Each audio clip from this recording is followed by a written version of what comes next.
problem pemerintahan kita soal database.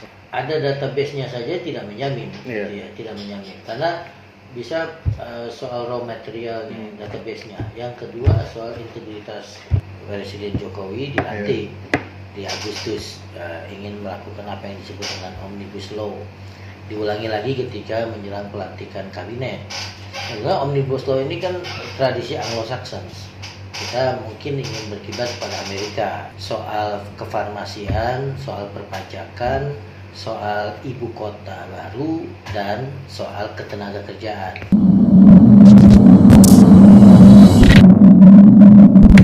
Assalamualaikum warahmatullahi wabarakatuh.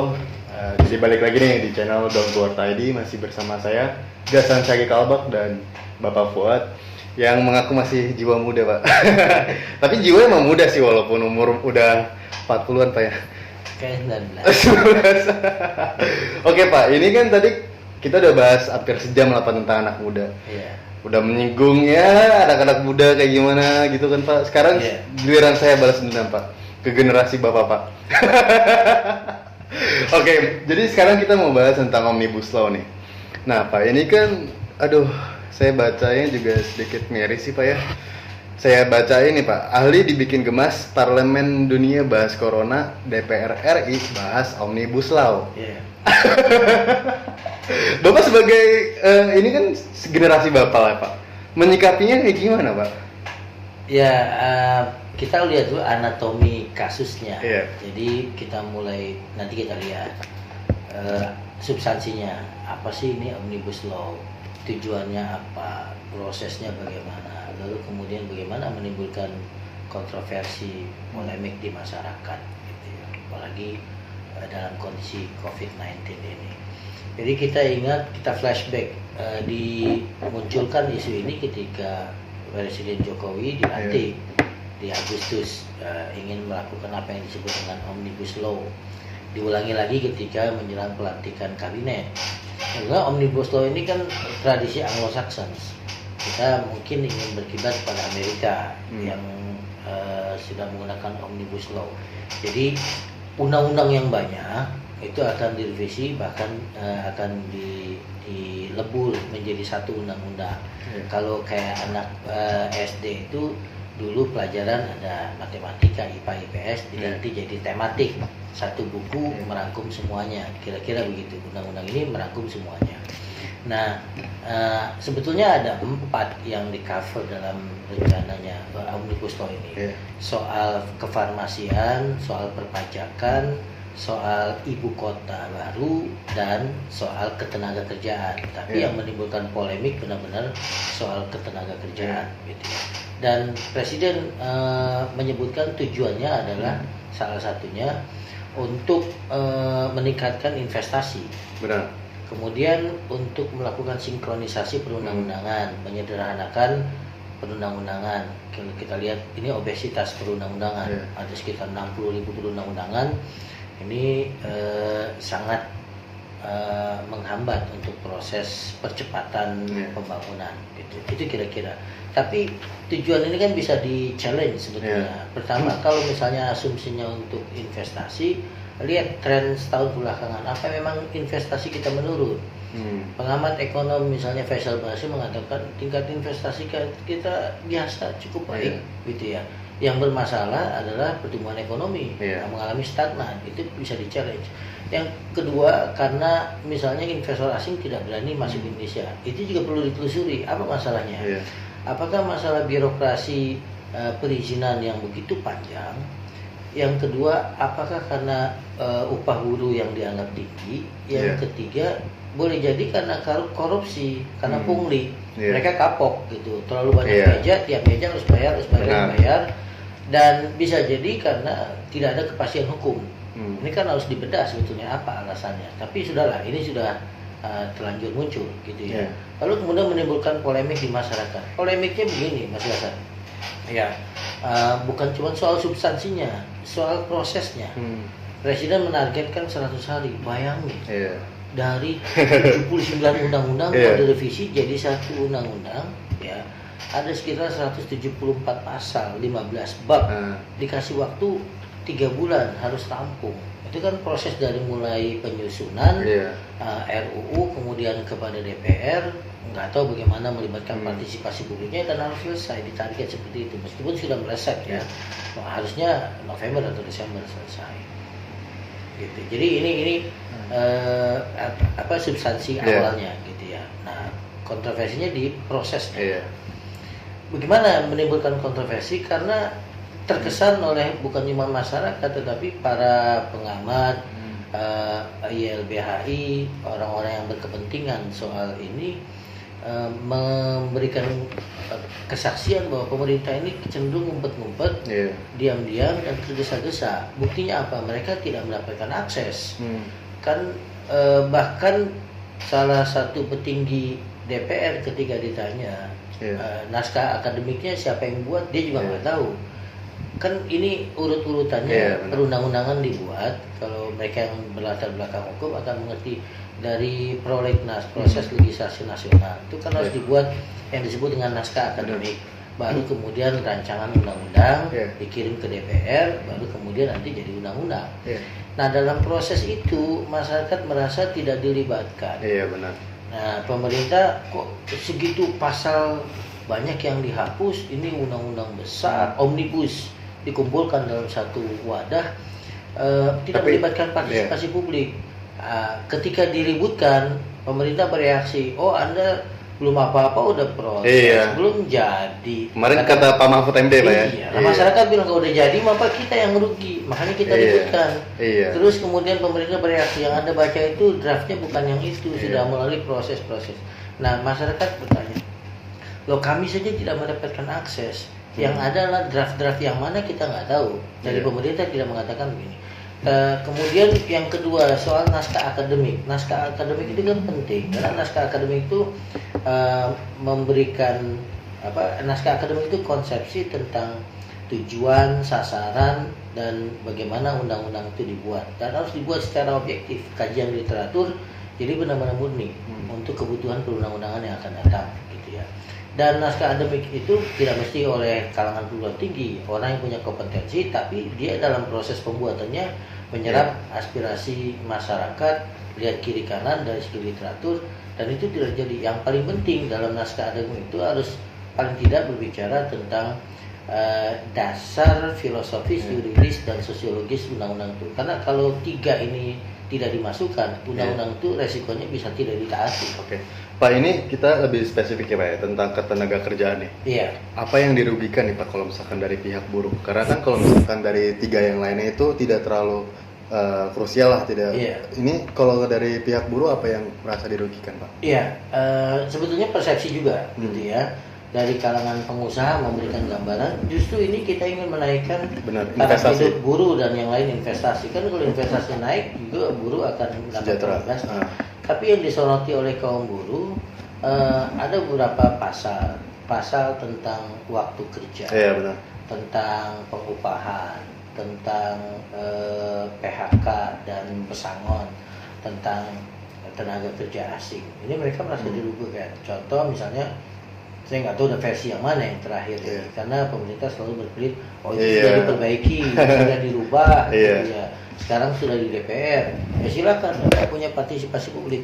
Orang bertanyanya partisipasi publik mestinya dilibatkan ketika masih dari naskah akademik, rancangan undang-undang kita sudah punya dibaca dan di DPR baru kita lakukan.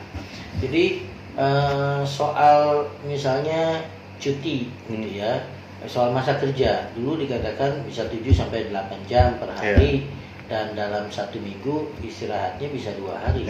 Yang baru itu hanya 1 hari, tapi masa kerjanya tetap. Kemudian yang kedua ada kecenderungan orang yang cuti. Cuti kan macam-macam, ada karena kebutuhan dirinya, perempuan misalnya haid, melahirkan gitu ya, atau orang yang umum karena sakit, atau ada yang karena urusan keagamaan, atau karena urusan menghadapi pemakaman gitu, atau karena pendidikan. Itu kan macam-macam udah diatur sebelumnya. Nah yang baru ini tidak mengatur detail itu, tapi hanya mengatakan ya itu bisa dibicarakan, kurang lebih begitu. Dan yang ketiga soal pemutusan hubungan kerja. Kalau di undang-undang yang lama diusahakan itu jangan sampai terjadi. Tripartit, pemerintah, kemudian buruh dan perusahaan harus bekerja sama mencarikan solusi jangan sampai di PHK. Tapi yang undang-undang yang baru hanya sudah menyebutkan terjadi kesepakatan antara buruh dengan perusahaan. Nah, kalau individu buruh bernegosiasi dengan perusahaan, kita lihat struktur kekuasaannya, orang akan lemah. Benar. Ya, sebagai buruh individu berhadapan dengan tembok kekuasaan perusahaan. Kalau dulu itu kan masih di backup oleh serikat pekerja, oleh pemerintah, jadi penyelesaian hubungan industrial. Kalau yang ini lepas betul, gitu ya. Kemudian soal tenaga kerja asing. Kalau dulu diatur tenaga kerja asing itu boleh memasuki wilayah-wilayah yang di dalam negeri skillnya tidak didapatkan atau kurang. Nah, yang akan datang itu terbuka. Ini yang bagi buruh mengancam urusan mereka. Dan tuntutannya mereka kan berdasarkan pada Undang-Undang Dasar 45 pasal 27 misalnya menyebutkan bahwa semua warga negara adalah sama di mata hukum. Kemudian yang kedua, semua warga negara berhak mendapatkan pekerjaan dan upah yang layak. Itu yang mereka pertanyakan dalam pasal-pasal itu. Dan terakhir mereka menginginkan, dan dalam tinjauan mereka yang tidak ada dalam Omnibus Law ini, soal jaminan pekerjaan, jaminan sosial, dan jaminan pendapatan. Itu yang mereka soroti. Ini kan sebenarnya kita lagi pandemi global lah, Pak. Nah, di saat istilahnya kan kita lagi berduka juga, Pak. Kita lagi ingin mementingkan kesehatan. Banyak istilahnya kayak berkorban, banyak puluhan, bahkan ratusan korban jiwa. Nah, ini datang aja gitu, Pak. Apakah ini menjadikan momentum para DPR untuk mengambil keuntungan membahas Omnibus Law ini, Pak? Hanya dua kemungkinan bagi saya. Pertama, memang pemerintah tidak punya sensitivitas atau tidak punya prioritas dalam menanggapi soal ini. Jadi sebelum COVID-19 saja orang menyuarakan pandangannya seperti buruh, bahkan memberikan ancaman akan turun ke jalan ramai-ramai gitu ya. Tapi pemerintah jalan terus, bahkan prosesnya sudah sampai di DPR dalam kondisi seperti ini. Atau yang kedua, memang justru memanfaatkan kondisi COVID-19 ini supaya konsentrasi masyarakat ketika terpecah dan peluang untuk menggagalkan ini rendah sehingga lolos di DPR. Karena dalam kondisi seperti ini gitu ya, orang untuk menggolkan undang-undang atau menggagalkan undang-undang terbuka hanya dua, lobby atau pressure. Nah, lobby itu sah-sah saja siapa saja melakukan. Lobby kan asumsinya dilakukan oleh para pengusaha atau siapapun yang punya kepentingan. Pressure dilakukan oleh kaum buruh. Pressure dilakukan oleh kaum buruh itu hanya turun ke jalan yang membuat ketakutan pemerintah gitu ya, akan memberikan dampak luar biasa. Nah, sekarang ada COVID-19, buruh tidak mungkin turun ke lapangan, kira-kira begitu. Nah, ini dimanfaatkan. Berarti kan yang timpang tinggal lobby yang jalan.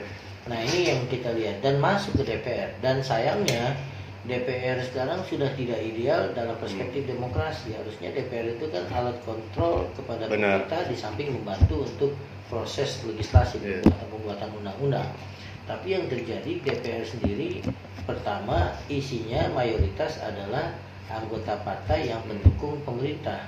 Jadi bisa dengan mudah lolos. Yang kedua, DPR sudah lama membentuk kelompok sendiri, kelompok elit sendiri, terputus dari masyarakat. Harusnya kan dia menyampaikan aspirasi masyarakat. Jadi mereka begitu masuk ke DPR jadi kelompok elit sendiri, seakan-akan entitas terpisah dengan masyarakat. Gitu maksudnya. Tapi ada terkait nggak sih, Pak? Ini kan ibaratnya kan ekonomi lagi rendah, terus ada PHK massal dan lain-lain.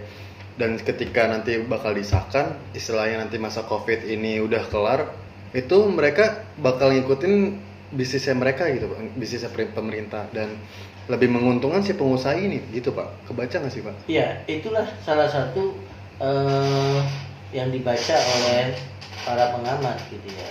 Setelah pemerintah punya kesulitan besar soal ekonomi, berharap investasi akan masuk karena akan ada kemudahan gitu ya, akan dimudahkan secara birokrasi, akan dimudahkan berurusan dengan buruh, karena nggak usah khawatir kira-kira buruh ini bisa dalam tanda petik dimainkan gitu ya. Nah, ini kan karena memang pemerintah punya pertimbangan urusan ekonomi. Jadi memang kalau bernegara ini kan visinya udah diciptakan oleh presiden dari awal dengan tegas. Concern kita ekonomi, investasi. Bahkan presiden pernah mengatakan yang menghalangi soal investasi akan saya kejar. Oh, itu pernyataan seorang kepala negara, berarti menegaskan betul ekonomi di atas segalanya, investasi di atas segalanya. Sehingga urusan HAM, hak asasi manusia, hak sipil, hak sosial masyarakat itu jadi terpinggirkan. Belum lagi isu tentang bagaimana masalah lingkungan juga bisa dikorbankan demi investasi. Nah Pak, ini kenapa nggak sih kayak lebih diprioritaskan istilahnya nyawa rakyat, istilahnya di ini dulu lah Pak, kayak dikelarin dulu misalkan COVID, baru dibahas tentang yang lain. Ini kan kita lagi bener-bener kebingungan juga Pak, istilahnya masih banyak, hampir tiap hari juga update terus dan terus penaikannya juga lumayan Pak. Iya. Kita bisa membacanya memang ada persoalan komunikasi politik pejabat pemerintah, atau bisa jadi memang pemanfaatan di mana-mana dalam kondisi krisis selalu dijadikan sebagai kesempatan untuk mengeluarkan sesuatu karena konsentrasi masyarakat sedang pecah. Siapa sih yang mau ngurusin urusan itu? Ini urusan COVID, bahkan masyarakat sendiri akan cenderung nyinyir kepada kayak kita nih bicara ngelitik pemerintah. Mereka apain sih ngurusin omnibus law, biarin aja pemerintah, kita sedang urusan COVID gitu. Tapi memanfaatkan psikologi massa yang seperti itu di mana-mana dilakukan dalam kondisi krisis, bukan cuma COVID-19, dalam krisis yang lain, krisis ekonomi, krisis macam-macam. Tapi kok istilahnya kayak tega gitu loh Pak, maksudnya kan seharusnya di titik inilah kita bisa introspeksi dan lebih aware juga, sadar kalau misalkan kita tuh udah banyak kayak misalkan rusak, korupsi dan lain-lain. Seharusnya pemerintah ini atau apapun itulah lebih baik lagi gitu Pak. Istilahnya kan dengan virus saya ini banyak lah istilahnya tuh kayak dampak yang positif yang waktu itu kita bahas. Nah ini malah dijadikan momen, malah dimanfaatin kayak gini. Kenapa Pak malah jadi kayak, apakah memang kapitalis sudah merajalela kayak gitu Pak? Ada dua pandangan. Pemerintah merasa benar apa yang dia lakukan, atau memang ada invisible hand, ada titipan-titipan agenda. Yang pertama, pemerintah merasa benar melakukannya, bahwa dia berpikir bahwa soal ekonomi kalau bisa diselesaikan akan menyelesaikan banyak hal, termasuk bisa mengurangi kemiskinan. Soal buruh itu baru satu hal saja. Yang kedua, soal ini bisa jadi memang presidennya visinya bagus, cuman orang sekelilingnya tidak bisa menerjemahkan dengan baik. Contoh misalnya bicara tentang pokoknya investasi nomor satu kita kejar. Nah pembantu-pembantunya menerjemahkan bahwa urusan HAM belakangan, urusan buruh belakangan. Yang penting urusan ekonomi ini bagaimana digolkan. Padahal mungkin tidak begitu, sehingga komunikasi politiknya bermasalah. Masyarakat pembacanya buruh akan disingkirkan gitu ya. Kemudian proses yang karena masyarakat wajar mempertanyakan prosesnya dianggap tertutup, orang susah mengakses. Lalu kemudian ada kontradiksi di kalangan pejabat publik sendiri. Contoh, ada salah satu dalam draftnya itu pasal mengatakan bahwa pemerintah bisa merevisi atau mengalurir undang-undang. Kan masa peraturan pemerintah bisa merevisi undang-undang yang di atasnya dalam hierarki hukum. Mahfud MD mengatakan ini nggak benar. Yasona Lawli mengatakan salah ketik. Tapi dari Kementerian Ekonomi sempat mengatakan mungkin saja dalam kondisi yang dibutuhkan oleh negara. Tapi belakangan staf khusus presiden mengatakan memang terjadi kesalahan. Ini saja membuat bingung gitu ya. Sehingga bisa jadi dianggap memang terburu-buru, tidak transparan gitu prosesnya. Masyarakat berhak untuk mempertanyakan ada apa sebetulnya ingin digolkan gitu. Dan yang sangat terpengaruh adalah buruh. Kenapa? Karena buruh itu segmen masyarakat yang disebutkan ketenagakerjaan. Kalau soal ibu kota kan nggak ada segmen masyarakat tertentu, kecuali kalau misalnya ada undang-undang soal ormas, pasti ormas yang akan buruh. Nah Pak, ini kan terkait juga nih Pak, banyak banget yang dimainkan lah Pak, dimanfaatkan ya. Tadi kita bahas tentang yang anak muda, terus ini omnibus law, kan ada juga yang ibu kota nih Pak. Gimana Pak pandangan Bapak tentang hal ini Pak? Ya dari awal kan memberikan polemik juga, termasuk tadi naskah akademiknya. Iya. Gitu ya. Kajiannya seperti apa? Bukan naskah akademik, kajian akademiknya, Iya. kajian ilmiahnya seperti apa? Itu tidak terbuka, tidak melibatkan publik gitu ya. Pemerintah asik dengan kajiannya sendiri, Bappenas tiba-tiba keluar angka sekian ratus triliun untuk biayanya. Sudah ada pemenang sayembara, kemudian penilaian urgensinya seperti apa? Bagi saya ini konsekuensinya luar biasa. Iya. Sebagai negara mayoritas Muslim, ibu kota itu kan jadi representasi nasional. Iya. Nah, itu ketika pindah itu akan berpengaruh kepada the politics of number, politik angka, gitu ya. Itu berpengaruh nanti komposisi masyarakatnya bagaimana akan berpengaruh, dan itu akan memberikan efek psikologis secara nasional. Ketika misalnya ada pilkada, ada pemilihan gubernur dan yang lainnya. Kemudian yang kedua, perancangan dari awal. Ini kan sumber ekonomi siapa yang menguasai? Ibu kota itu kan rentan dengan itu. Belum lagi teknologi informasinya seperti apa. Banyak sekali pertanyaan-pertanyaan yang disayangkan oleh para akademisi tidak dibuka secara transparan. Pertimbangan salah satunya bisa beberapa pertimbangan kita mengerti bahwa jangan Jawa sentris. Sudah dipindahkan ke Kalimantan. Kemudian yang kedua, ibu kota sekarang sudah tidak menang. Gitu.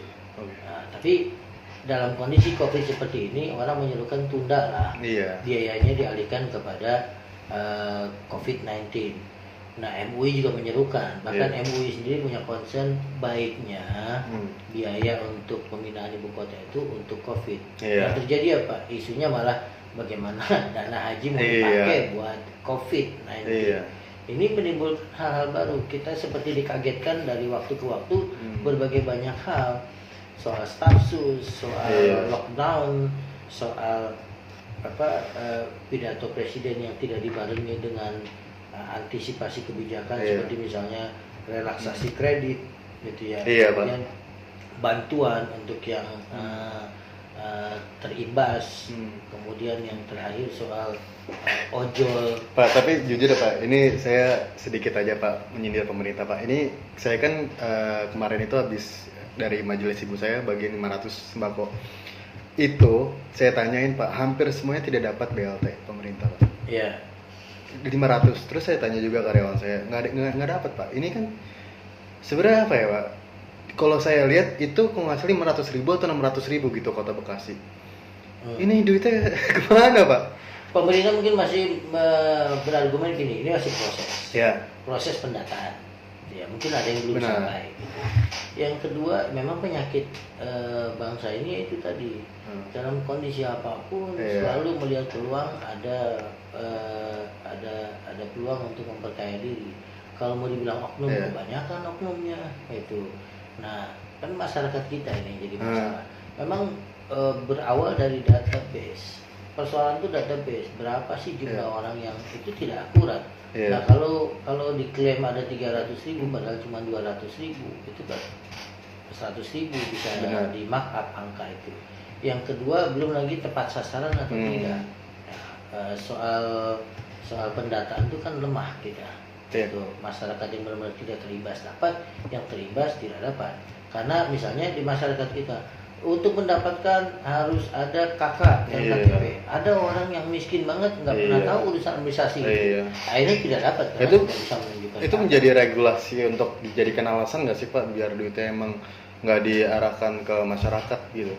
Kalau saya lihat pemerintah mungkin genuine gitu ya, ada alokasinya. Cuman kan ini problem bukan hanya ini dari dulu. Problem ketika dana dari atas turun ke bawah itu selalu ada hambatan gitu ya Pak? Hambatannya ya pemanfaatannya karena datanya tidak akurat, tidak baik data yang benar-benar harusnya ada maupun persoalannya di masyarakat. Kan kesadaran masyarakat kita saya nggak tahu rendah atau memang karena tidak ada biaya untuk membuat KK tidak dilengkapi dengan itu. Padahal tertulisnya adalah kalau saya baca tuh Pak, itu mulai dari awal April Pak sampai 3 bulan ke depan. Ya mudah-mudahan dari podcast ini banyak yang mention juga pemerintah Bekasi atau sekitarnya yang belum dapat. Karena bandingin Pak, 500/500 gitu loh Pak. Kalau misalkan cuma 1-2 yang nggak dapat atau berapa puluh gitu kan it's okay. Ini semuanya Pak.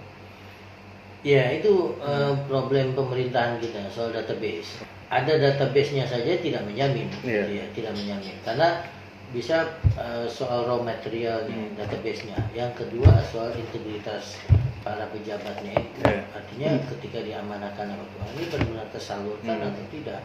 Ini kan masih jadi persoalan krusial dalam masyarakat kita. Ya, di luar soal database, Iya. soal penyaluran gitu. Seringkali masyarakat kita juga kultur kita sebetulnya baik. Ketika mendapatkan sesuatu kita ingin mengucapkan terima kasih, Iya. memberikan sesuatu tanpa diminta. Iya. Tapi lama-lama karena kultur ini jadi ada semacam ekspektasi dari orang yang memberikan bantuan, sebenarnya bukan dana dia, dana dari pemerintah.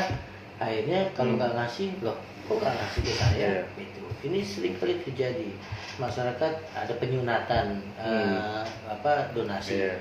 Harusnya 300.000 jadi 275.000. Iya. Awalnya baik, tidak diminta dikasih, tapi lama-lama jadi ekspektasi yang memberikan. Saya udah ngurusin ke sini ke sana kok nggak dapat. Padahal ngurusin ke sana kemari itu adalah bagian pekerjaan yang sudah dibayar oleh negara. Iya. Nah Pak, ngelihat arah nih Pak, kayak misalkan ini tergesa-gesa dengan Omnibus Law, terus tergesa-gesa dengan pemindahan ibu kota baru. Ini ngelihat istilahnya kan dalam segi COVID-19 ini kan istilahnya kan emang kesehatan nih Pak. Iya. Dari segi dua hal yang tadi saya bilang itu, ngelihat arah pemerintah sekarang udah mau kemana sih gitu Pak? Civil society berhak mempertanyakan itu, kita terutama mempertanyakan, dan itu jadi pertanyaan banyak orang. Iya. Isu ketika pilpres juga ini kan mengemuka. Iya. Gitu ya. Bahkan orang mempertanyakan ada cacat legitimasi ketika untuk proses yang kedua dan harusnya diperbaiki. Iya. Pemerintah tuh sebetulnya saya pikir mengerti dan membaca suasana pikiran masyarakat yang mempertanyakan legitimasi keterpilihannya. Harusnya itu kan dibayar dengan mengurangi kontroversi. Benar. Kemudian memperbaiki komunikasi politiknya dengan masyarakat. Nah, yang ketiga benar-benar melibatkan partisipasi masyarakat ketika membuat kebijakan. Iya. Nah, ini kan berakumulasi. Soal tadi partisipasi pulih rendah ditunjukkan dengan proses pembuatan Omnibus Law. Iya. Kemudian yang kedua soal transparansi, Iya. misalnya 400 triliun untuk dana COVID, tapi ditutup dengan klausul Iya. tidak bisa Ditindak. dilakukan tindak pidana. Iya. Yang ketiga muncul diskursus tentang darurat sipil, Iya. yang sebetulnya itu nggak perlu dimunculkan. Iya. Kemudian yang keempat terakhir yang kita dengar Omnibus Law ini dalam kondisi seperti ini, jadi ada pernyataan-pernyataan publik yang justru bumerang. Dalam kondisi seperti ini pembangunan ibu kota akan jalan terus. Lalu kemudian ketika pemerintah daerah ketar-ketir soal penyebaran COVID-19 ini, Depok, Bogor, Bekasi, Tangerang, KRL harusnya berhenti. Ini jalan terus. Bahkan bandara Pak. Ya. Masih buka jadi, gitu di kan. kalangan pemerintah sendiri antara Kementerian Perhubungan dengan pemerintah daerah atau dengan kementerian yang lain ada kontradiksi. Ini memberikan gambaran kepada masyarakat urusan koordinasinya bermasalah gitu. Saya tidak yakin hanya karena persoalan bahwa COVID-19 ini kan bencana baru buat masyarakat, buat Indonesia, belum punya pengalaman mengelola seperti ini. Tapi lebih kepada political will. Bagaimana seharusnya pemerintah urusan menutup KRL atau tidak itu kan sederhana. Tapi mengapa harus menimbulkan kontroversi dulu ke masyarakat sehingga masyarakat bingung gitu ya, tidak sepakat di kalangan. Jadi bukan konflik vertikal antara masyarakat dengan negara, tapi konflik horizontal di antara pejabat negara. Tapi Pak, ngelihat salah satu menteri ada yang bilang dari 270 juta itu belum ada 500, apakah itu mempresentasikan dari pemerintah gitu? Maksudnya kan kayak 500 itu belum banyak, belum sampai ribuan atau puluhan ribu. Jadi kan otomatis kesehatan itu nggak terlalu diprioritaskan gitu Pak. Iya, cara berpikirnya komparatif dengan kasus-kasus yang lain. Jadi dia bandingkan dengan Amerika yang tempo hari dalam satu hari ada sekitar 4.000 orang meninggal.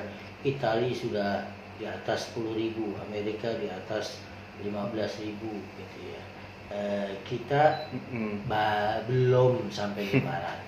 Nah, itu cara berpikir komparatif. Makanya saya katakan dalam perspektif agama aja kita bisa lihat ini alhamdulillah atau astagfirullah. Kalau Anda melihat begitu, alhamdulillah kita belum sampai 500. Tapi kalau perspektifnya nggak usah banding, ini nyawa manusia.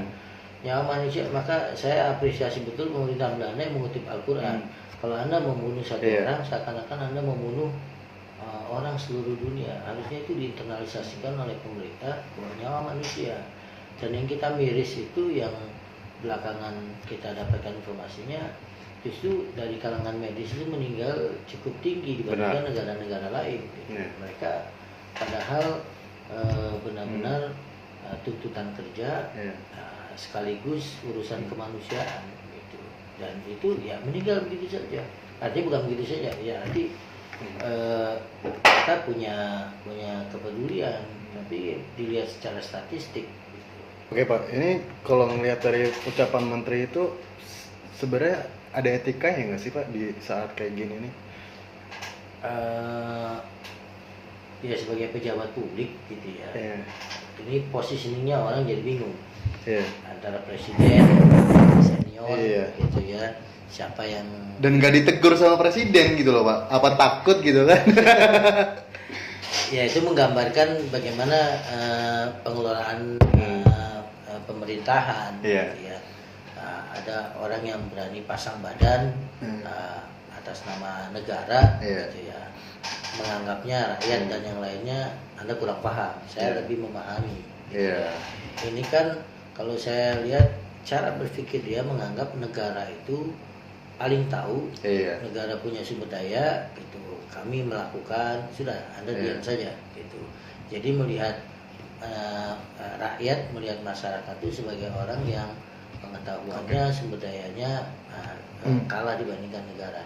Nah itu kan memposisikan negara seperti itu yang dalam perspektif bernegara salah. Negara itu kan justru dikasih oleh rakyat. Ini Anda kami pekerjakan untuk mengelola negara, itu harusnya mendengarkan kami. Tapi ini dibalik persepsinya. Itulah yang kalau kita bicara lebih jauh akarnya, persepsi tentang negara dan rakyat. Gitu. Pembentukan negara itu dari mana asalnya? Nah, selalu saya katakan yang namanya kekuasaan itu begitu. Ketika di awalnya diberikan, tapi lama-lama merasa memiliki, merasa mempunyai, dan bahkan merasa bahwa apa yang dilakukan itu benar.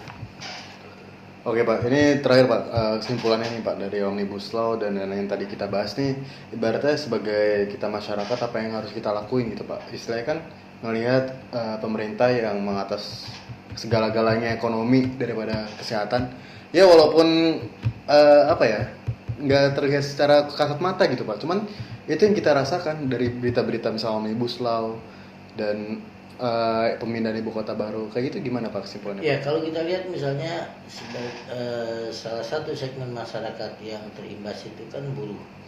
Buruh berkali-kali bernegosiasi pada pemerintah, kemudian turun ke jalan gitu.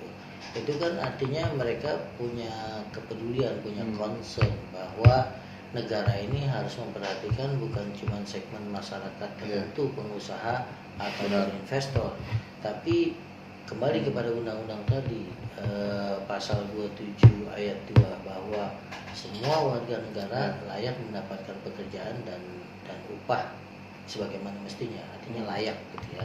Dan itu jadi tanggung jawab negara. Nah, ketika merumuskan kebijakan, pemerintah bukan sebagai penengah antara pengusaha dengan rakyat, tapi pemerintah harus menjamin bahwa perundang-undangan itu bisa membuat masyarakat itu diperlakukan secara adil, baik pengusaha maupun buruh atau masyarakat yang manapun. Dengan bagaimana caranya? Proses-proses tadi itu harusnya dijalani, transparansi, lalu kemudian melibatkan partisipasi publik gitu ya. Baru kemudian lahir kebijakan yang bisa bukan memuaskan semua orang, tapi adil untuk semua kelompok. Ekonomi jalan, tapi hak asasi manusia, hak sipil, hak dasar masyarakat juga terpenuhi karena kita juga bagian dari negara ini. Itu transparansi yang benar-benar penting sih Pak. Soalnya saya juga ngelihat saya cuma punya 3 artikel Pak. Kalau misalkan kita lihat dari jumlah peningkatan virus itu banyak banget Pak artikel Pak. Tapi tentang Omnibus Law saya cuma dapat 3, jadi nggak terlalu banyak saya ngomong. Iya, karena memang yang terdampak tidak semua segmen masyarakat, hanya buruh. Bahkan sebagian masyarakat kita juga cenderung menjustifikasi apa yang dilakukan oleh pemerintah, hanya melihatnya mungkin inputnya tidak lengkap gitu ya. Orang dengar aja Omnibus Law apaan sih gitu. Yang muncul hanya tujuannya satu, bagaimana menyederhanakan perundang-undangan yang dianggap tidak efisien, tidak efektif. Kalau itu saya setuju, siapapun akan setuju kalau bentuknya itu, tapi harus dilihat lagi substansinya, memberikan dampak yang adil atau tidak. Bukan hanya sekedar merapikan perundang-undangan. Kalau perapikan undang-undang perampingan tapi kemudian melukai rasa keadilan sebagian masyarakat, ini kan jadi bermasalah. Gitu. Dan jangka panjangnya kalau secara yuridis, sosiologis dan filosofis tidak dipenuhi, undang-undang itu tidak ditaati oleh masyarakat. Ini yang kita khawatirkan dalam istilah politik, civil disobedience, pembangkangan publik. Tapi untuk saya sih Pak, kenapa saya ngambil poin ini Pak, walaupun saya bukan buruh juga dan nggak ada hubungannya ke sana, tapi kalau menurut saya ibaratnya apa ya Pak, itu kan buruh itu nggak cuman nggak kuantitas yang kecil Pak, itu bahkan ada ratusan ribu dan lebih bahkan. Saya ngelihatnya apa ya, kayak ini tuh nggak bisa dianggap remeh juga Pak. Iya, pertama concern kita bahwa buruh bagian dari warga negara Indonesia. Yang kedua, kita ingin membetulkan proses bernegara. Hari ini mungkin menimpa buruh. Satu saat akan menimpa UMKM kecil, segmentasi masyarakat yang lain. Apakah itu ormas, apakah itu kelompok tani. Mungkin ini bisa jadi batu loncatan dulu Pak. Oh ini istilahnya nggak ada gejolak orang-orang yang demo atau apapun. Oh nanti bakal lebih besar lagi nih. Jadi kita kan berhak untuk asumsi yang negatif Pak ya. Iya. Tapi saya yakin pemerintah dibangun bukan untuk menyakiti rakyat. Benar. Yang jelas di sekeliling kekuasaan itu banyak sekali kepentingan, banyak sekali kecenderungan yang bisa jadi bertolak belakang dengan tujuan berdirinya negara itu sendiri. Nah ini yang kurang disadari. Maka seringkali saya melihat pernyataan presiden misalnya kok nggak diterjemahkan oleh pembantunya yang lain, dan seakan-akan statement itu berdiri sendiri lalu kemudian tidak memiliki efek apa-apa. Contoh dulu kita dengar presiden kita sangat concern terhadap pemberantasan korupsi, nggak usah khawatir, itu soal pelemahan KPK gitu ya. Tapi belakangan ternyata undang-undang itu goal juga, padahal di awal punya kecenderungan untuknya. Lalu kemudian isu-isu yang lain gitu ya, menghadapi COVID kemarin tuh relaksasi kredit, ternyata orang udah pada datang ke kantor pemberian kredit, tapi peraturan belum dibuat. Kadang antara statement dengan kenyataan di lapangan tidak sinkron. Saya tidak tahu apakah ketidaksigapan dari pembantu-pembantunya atau memang presiden mengeluarkan pernyataan sendiri tanpa konsultasi, tanpa bermusyawarah dengan pembantu-pembantunya bahwa konsekuensinya begini Pak, kalau Bapak ngomong ini antisipasinya harus segera. Oke Pak, terima kasih banget ya Pak ya untuk sharing tentang Omnibus Law dan yang lainnya. Pokoknya ini kalau saya tuh nggak melihat apa topiknya gitu Pak. Menurut saya apapun yang menurut saya itu tentang keresahan itu bakal saya buat tentang di podcast ini Pak. Jadi kalau di saya tuh nggak terlalu milah-milih Pak. Kalau misalkan orang kan atau apa dilihat dulu. Oke deh, jadi thank you banget nih Bapak dan orang-orang yang udah nonton sampai panjang banget kayak gini. Jadi jangan lupa untuk subscribe, like, comment, dan share video.